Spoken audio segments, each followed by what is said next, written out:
These two things are going to level up your text game exponentially. Okay, they are so underutilized yet so important that you need to pay attention right now. Okay, number one is calibration. I've had a lot of people message me receipts of their text messages conversations, okay, and they're like, why has he suddenly gone silent on me? I was talking to him about how I feel about him and where I want things to go, and then suddenly he stopped responding. Or I was talking to him about the online shopping I done, and then he suddenly went quiet and he seemed uninterested. Maybe because they are uninterested, maybe because you are so focused on what it is that you have to say, or what it is that you want to be talking about, that you're not calibrating the conversation to how they are reacting.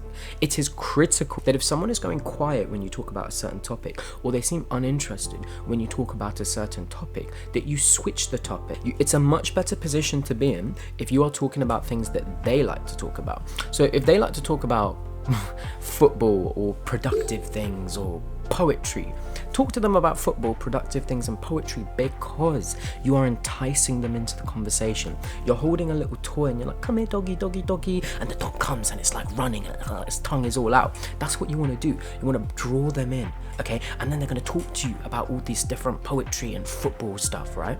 And the more they talk to you about the things they like to talk about, the more of a bond they feel with you, the more of a connection they feel with you, right?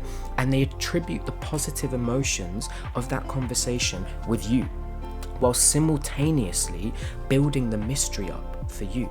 Because the conversation is on a topic that they want to talk about and they're interested in, they are investing more, and they're usually going to be the one who has more to say about it. So you can be reactive to the conversation, sit back, okay? And it builds the mystery up with you. I've had conversations with people in person and over text where we have spoken for hours, okay? And it's always about something that they like to talk about. And at the end of it, they know nothing about me, but that's perfect because they attribute all those positive emotions to me, yet they know nothing about me. And therefore the mystery and the positive emotion / connection coincide to give you the perfect recipe for someone coming back to you to talk to you more. But there's one other thing. The one other thing is no dish is complete without a little bit of spices, okay? You need to sprinkle some of that spice into the dish. And the spice of game is premise. Premise is the nature of the connection between the two of you. Are you best friends? Are you acquaintances? Are you dating? Are you married? What is the premise of the relationship? Now, a lot of people are so scared to show intent or show premise, okay? But it is critical.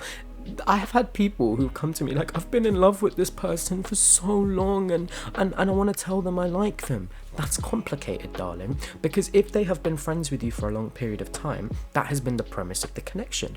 You'd be completely assuming and speculating to think that it could escalate to something else after such a long period of time. Sprinkle in a little bit of premise from time to time. Anytime you can make a dirty joke or anytime you can flirt, sprinkle a bit of premise in.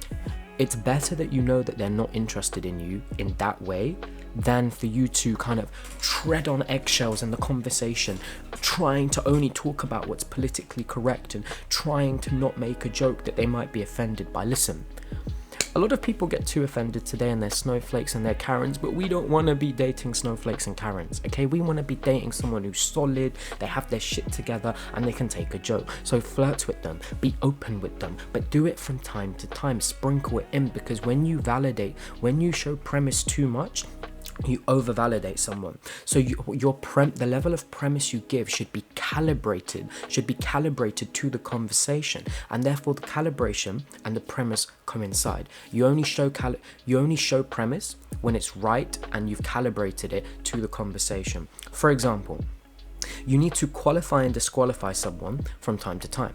Qualification is telling someone in an indirect way that you and them would work together. You like something about them, you respect them for something. Disqualification is the opposite. Oh, I don't really like that. I don't know if we'd work together if you do stuff like that. You calibrate your qualification and disqualification, and you calibrate your premise. All of these things, they're herbs and spices, and you throw it into the conversation and you mix it in as and when it's required.